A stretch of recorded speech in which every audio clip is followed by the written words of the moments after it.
اعوذ باللہ من الشیطان الرجیم بسم اللہ الرحمن الرحیم اللہم صلی اللہ سیدنا و مولانا محمد و علی سیدنا و مولانا محمد و بارک وسلم علیہ۔ تمام مشاق رسول صلی اللہ علیہ وسلم کو اعجاز خالق قادری و ویسی کی جانب سے السلام علیکم ورحمۃ اللہ وبرکاتہ۔ یوٹیوب چینل دیکھنے والوں کو خوش آمدید کہتا ہوں۔ ایک خوبصورت میسج ایک اچھی بات کے ساتھ آپ کے سامنے حاضر خدمت ہوا ہوں، اس یقین کے ساتھ کہ اچھی بات ایک دوسرے کو سکھانا، بتانا، سمجھانا اللہ اور اس کے رسول صلی اللہ علیہ وسلم کو پسند ہے، اور کیوں نہ ہم ان کی پسندیدہ کام کو کر کے ان کا مزید قرب حاصل کر لیں۔ دعا کرتے ہیں کہ اللہ رب العزت ہمارے ایک دوسرے کو اچھی باتیں کرنا، پہنچانا اپنی بارگاہ میں قبول منظور فرمائے، اسے ہمارے لیے نجات کا ذریعہ بنا دے، آمین بجاہ النبی الامین۔ موضوع کی طرف آتے ہیں، اس سے پہلے میں ملتمس ہوں گا جن حضرات نے ہمارا چینل یوٹیوب چینل سبسکرائب نہیں کیا تو برائے مہربانی یوٹیوب چینل کو سبسکرائب کر لیجئے، ویڈیوز کو شیئر کیجئے گا اور اسے لائک کیجئے گا، اپنے خوبصورت پیارے کمنٹ ضرور دیجئے گا تاکہ ہماری اصلاح ہو، اور بیل آئیکن کو، گھنٹی کے بٹن کو ضرور پریس کیجئے تاکہ آنے والی ویڈیوز کے نوٹیفیکیشن آپ تک پہنچتے رہیں۔ موضوع کی طرف آتے ہیں، بہت ہی اچھوتا، بہت ہی عجیب قسم کا یہ موضوع ہے۔ یہ میرے پاس آیا اور مجھے بہت اچھا لگا، میں اسے پڑھا اور مجھے واقعتاً لگا کہ معاشرہ بہت ہی زیادہ گھنبیر صورتحال سے دوچار ہے، اور معاشرے میں یقیناً بہت ہی زیادہ بگاڑ پیدا ہوتا جا رہا ہے۔ کاش کہ یہ بات مجھ تک پہنچی اور میری ذریعے آپ تک پہنچے اور آپ میں سے لوگوں کی سب کی اصلاح ہو جائے۔ اللہ رب العزت ہمیں ایک دوسرے کی اصلاح کرنے والا بنائے، آمین بجاہ النبی الامین۔ موضوع کی طرف آتے ہیں، موضوع بہت ہی عجیب قسم کا ہے کہ جس نے سیکس گروپ میں ایڈ ہونا ہے وہ آ جائے۔ جس نے سیکس گروپ میں ایڈ ہونا ہے وہ آ جائے۔ یہ میسج سنتے ہی ان گنت لڑکے لڑکیاں بغیرتی کا مظاہرہ کرتے ہوئے دوڑتے آتے ہیں، مجھے ایڈ کرو، مجھے ایڈ کرو۔ لیکن کسی میں اتنی شرم و حیا نہیں کہ ہم اپنے مقاصد کو بھول کر کس طرف چل پڑے ہیں کہ ہم اس مقصد کے لیے دنیا میں بھیجا گیا تھا۔ ہمیں اس مقصد کے لیے دنیا میں بھیجا گیا تھا، کیا مرنا بھول گئے ہیں؟ کیا قبر و حشر یاد نہیں؟ کیا ہر مرنے والا ہمیں خوف خدا دے کر یہ پیغام دے کر نہیں جاتا کہ آج میں چلا گیا ہوں، کل تمہاری بھی باری ہے اور تیار ہو جاؤ؟ کہ ہمیں غلط کام کرتے وقت یہ سوچ نہیں آتی کہ ہمارا رب ہمیں دیکھ رہا ہے، ہمارا رب ہمیں دیکھ رہا ہے، کیا منہ لے کر جاؤ گے؟ کیا یہ گندے اعمال اللہ کی بارگاہ میں پیش کرنے کے قابل ہیں؟ یہ طاقت ہے تمہیں؟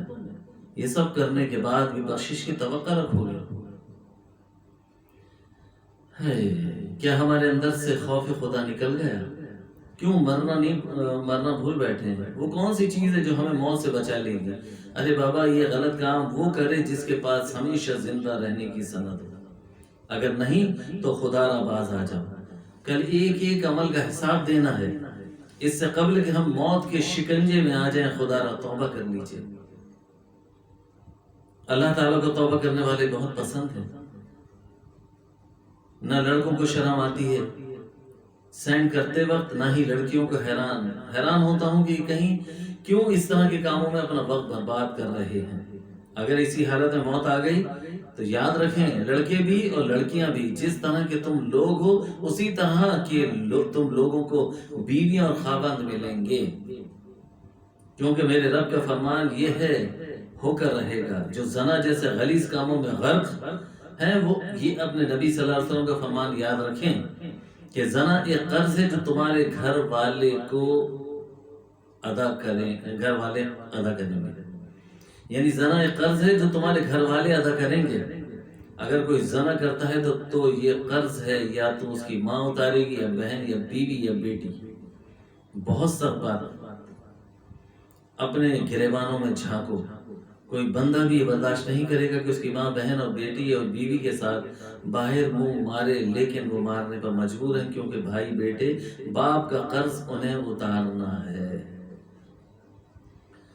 بہت ہی عجیب و غریب انداز کی پیاری بات تھی، پیاری اس لیے کہ یہ اصلاحی بات تھی کہ کاش کسی کی ذہن میں یہ گھر کر جائے اور اس کی سمجھ میں آ جائے یعنی واقعتاً یہ سوشل میڈیا، یہ نیٹ کا معاملہ بہت ہی گھمبیر ہوتا چلا جا رہا ہے. ایک طرف تو پازیٹیولی دیکھیں، مثبت انداز میں دیکھیں تو دین کے پھیلانے کا ایک ذریعہ ہے، لیکن اگر نیگیٹو پوائنٹ کی طرف جائیں تو واقعتاً کہ انسان کی سوچ کا معیار بیڑا غرق کر دیا ہے.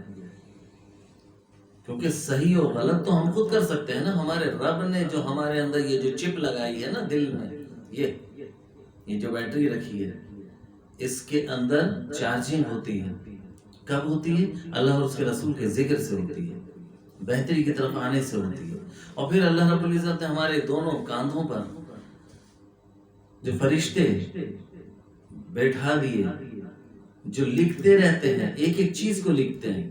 گو کہ اللہ رب العزت کو ہر چیز کی خبر ہے، لیکن پھر بھی گواہوں کے طور پہ دونوں فرشتے ہوتے ہیں جو لکھتے ہیں، ایک ایک بات لکھ رہے ہوتے ہیں، چیک اینڈ بیلنس ہو رہا ہوتا ہے. تو جس طرح سے اللہ کو پتا ہے، ایسے ہی آپ یقین جانیے کہ اللہ تعالیٰ نیکیاں لکھنے والا فرشتہ اور برائی لکھنے والا فرشتہ موجود ہے. اسی طرح سے یہ سوشل میڈیا میں بھی آپ غور کیجئے کہ دونوں پہلو نکلتے ہیں، اچھائی کی بھی اور برائی کی بھی.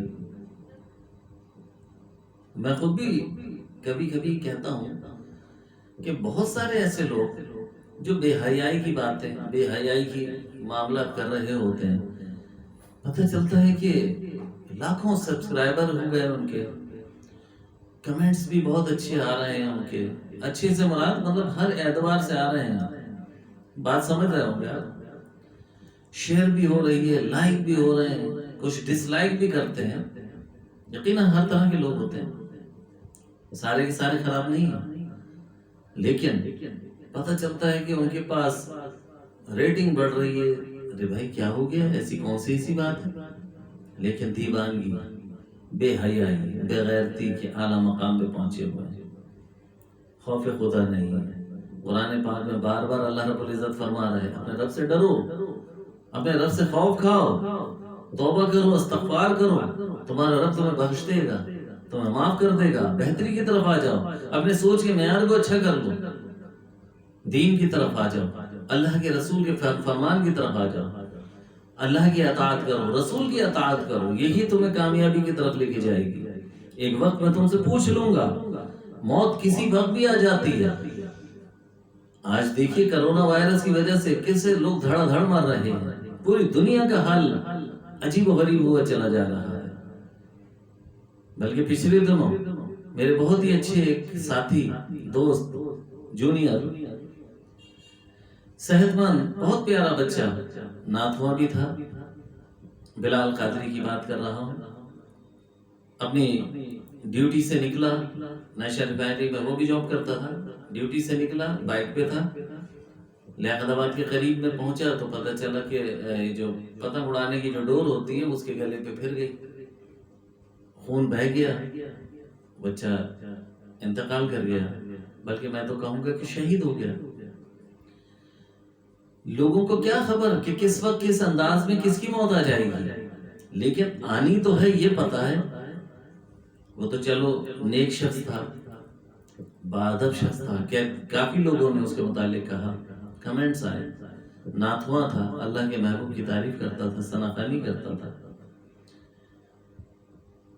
حقیقت یہ ہے کہ اچھے کام کرتے ہوئے اپنے رب کی طرف لوٹ جائیے، یا برے کام کرتے ہوئے لوٹ جائیے. لوٹنا تو ہے اور جواب دہ بھی ہونا ہے. اللہ رب العزت پوچھ لے گا کہ تم نے کیا کیا تھا، کیا جواب دو گے. آج اپنے ماں باپ کے سامنے بھی کھڑے ہوتے تو جواب نہیں دے پاتے، اللہ رب العزت کے سامنے جواب دو گے. اندازہ تو کیجئے. گو کہ آج تو ایسے معاملات ہو چلے ہیں کہ لوگ اتنے دیوانے ہو چکے ہیں کہ اپنے ماں باپ کو بھی لفٹ نہیں کرا رہے، ماں باپ کی بھی بے عزتی کرتے ہیں، بے ادبی کرتے ہیں، ان کے سامنے توہین کرتے ہیں، گستاخی کرتے ہیں. یعنی ہر اعتبار سے وہ کام کر رہے ہوتے ہیں جہاں سے بچت کی کوئی گنجائش ہی نہیں ہے. کبھی دین سے منحرف ہوتے ہیں تو کبھی بے حیائی کے کاموں میں لگ جاتے ہیں، کبھی اپنے والدین جیسی نایاب ہستیاں جس کے لیے کہا گیا ہے کہ ان کی خدمت کرو، انہیں اف بھی نہ کہو، ان کی حکم عدولی کرتے ہیں. کبھی اللہ اور اس کے رسول کے احکامات سے اپنے آپ کو دور کر لیتے ہیں، بے حیائی میں پڑتے ہیں، غلط چیزیں آگے پہنچاتے ہیں. کیا سمجھتے ہیں جس طرح سے صدقہ جاریہ ثواب جاریہ ہوتا ہے، ثواب جاریہ یہی ہے نا، اچھا کام کر دیجئے، کسی کو سکھا دیا، وہ جب تک کرتا رہے گا آپ کے نام اعمال میں لکھا جاتا رہے گا، چاہے آپ دنیا سے چلے جائیں. ایسی اگر بری باتیں آپ نے لوگوں تک پہنچا دی ہیں تو یقین جانیے یہ عذاب جاریہ بن جائے گا آپ کے لیے، وہ آگے پہنچتی رہیں گی، عذاب آپ تک پہنچتا رہے گا. اللہ رب العزت تو شبخون نہیں مارتا، جیسا کرتے ہو ویسا ہی پورا پورا عطا کرتا ہے تمہیں. کبھی بھی ایسا نہیں ہوتا کہ اس گندم کے کھیت میں کوئی اور چیز فصل کھڑی ہو جائے، کیسے ممکن ہے؟ جس درخت میں آم کی گٹھلی آپ نے زمین میں دبائی ہو تو اس میں آم کا ہی پیڑ نکلے گا، امرود کا تھوڑی نکلے گا. یا اگر آپ نے گندم کو بویا ہے تو گندم ہی نکلے گا، اس میں ببول کے کانٹے تھوڑی نکلیں گے. لیکن اگر آپ نے ببول کا درخت اگایا ہے تو اس کے اندر ببول ہی نکلے گا، اس کانٹے دار پودا نکلے گا. تو بات تو وہی ہے کہ جو بوگے وہی کاٹو گے، یہ تو مثال دی جاتی ہے. تو لہٰذا اللہ کے واسطے، رسول کے واسطے، خدا کے لیے اپنے آپ کو بربادی سے بچائیے. دیکھیے دنیا میں تو شاید آپ کو بچانے والے بہت لوگ مل جائیں گے، لیکن جب قبر میں جائیں گے تو اکیلے ہوں گے، تنہے تنہا، اور کوئی پرسان حال نہیں ہوگا. اور اللہ رب العزت کے نہ آپ باپ ہیں، نہ بیٹے ہیں، نہ بھائی ہیں، نہ کسی قسم کا کوئی معاملہ ہے آپ کے ساتھ. سوچئے دنیا میں تو کچھ ہمارے رشتے ہوتے ہیں نا جو کسی نہ کسی اعتبار سے آپ پہ تھوڑا سا خیال کر لیتے ہیں. اللہ رب العزت تو نہیں آپ کو بخشے گا، نہیں چھوڑے گا. وہ کہ بڑا غفور الرحیم ہے، بڑا معاف کرنے والا ہے، بڑا رحم کرنے والا ہے. لیکن تب جب آپ معافی مانگتے ہیں، گستاخی سے دور ہو جاتے ہیں، استغفار کر لیتے ہیں اور آئندہ نہ کرنے کا عزم کر لیتے ہیں، وعدہ کر لیتے ہیں، تب وہ معاف کرتا ہے. بھول جاتا ہے جیسے آپ نے کبھی کیا ہی نہیں. وہ کیا بھولے گا، یقیناً اس کو تو سب یاد رہتا ہے، لیکن مثال دی جاتی ہے کہ ایسا کر دیتا ہے کہ جیسے تم نے کیا ہی نہیں ہے. یاد تو اسے سب رہتا ہے، لیکن خدا را باز آ جائے. میں نے کہا نا کہ جب جیسے یہ میسج نکلتا ہے کہ یہ سیکس مطلب یہ اس میں شامل ہو جائیے تو فوراً لوگ ایسے داخل ہونا شروع ہو جاتے ہیں کہ بھئی ہمیں بھی ایڈ کر لیجئے، ہمیں بھی ایڈ کر لیجئے. کیا ہو گیا؟ دنیا میں صرف یہ سیکس ہی رہ گیا ہے؟ خدا کا خوف کیجئے. دنیا میں اور بھی بہت ساری چیزیں ہیں، والدین ہیں، بہن بھائی ہیں، بیوی بچے ہیں، اہل خانہ ہیں، آپ کے اساتذہ کرام ہیں، علماء کرام ہیں، بزرگان دین ہیں. ان سے استفادہ حاصل کیجئے، ان کے دامن سے وابستہ ہو جائیے. یہ آپ کی اصلاح کر دیں گے، آپ کے قلب کی کیفیات کو بہتر کر دیں گے. اچھی اچھی کتب ہیں، قرآن پاک کا مطالعہ کر لیجئے. کھائیں پیئیں پہنیں اوڑھیں کوئی منع نہیں کرتا، اچھی تعلیم حاصل کیجئے، دنیا کے اچھی اچھی لائبلٹیز اپنے لیے حاصل کیجئے، کوئی منع نہیں کرتا. اچھا گھر، اچھی گاڑی، اچھے بینک بیلنس رکھیں، کوئی فرق نہیں پڑتا. لیکن اس بات کا خاص خیال رکھیں کہ آپ کی اخلاقی قدریں کیا ہیں. سوشل میڈیا پہ تو سب پتہ چل جاتا ہے نا، آپ کہیں بھی چلے جائیں، ہر لوگ، تمام لوگ آپ کو پہچانتے ہیں. بھائی کس کس سے بچیں گے؟ گواہ پہ گواہ بنا رہے ہوتے ہیں. ارے 2 گواہ پہ تو سزا مکمل ہو جاتی ہے، سزا دی جاتی ہے. آپ کتنے لوگوں کو گواہ بناؤ گے کہ ہاں یہ شخص ایسا تھا، اس نے ایسا کیا تھا، اس نے یوں کیا تھا. خدا اپنے آپ پر رحم کیجئے. یہ پیغام اسی لیے ہوتے ہیں کہ کسی نہ کسی کے دل میں خیال پیدا ہو جائے اور بہتری کی طرف آ جائے تو یقیناً ہمارے حصے کا کام مکمل ہوا. میں نے اپنے حصے کا کام کیا، آپ اپنے حصے کا کام کیجئے گا. اسے ضرور شیئر کیجئے گا، اپنی اصلاح کیجئے گا، میری اصلاح کیجئے گا، اور بھی لوگوں کی اصلاح کیجئے گا، تاکہ اللہ رب العزت ہمیں لوگوں کی اصلاح کرنے کا بہترین اجر عطا فرمائے. آمین بجاہ نبی الامین. السلام علیکم ورحمۃ اللہ وبرکاتہ.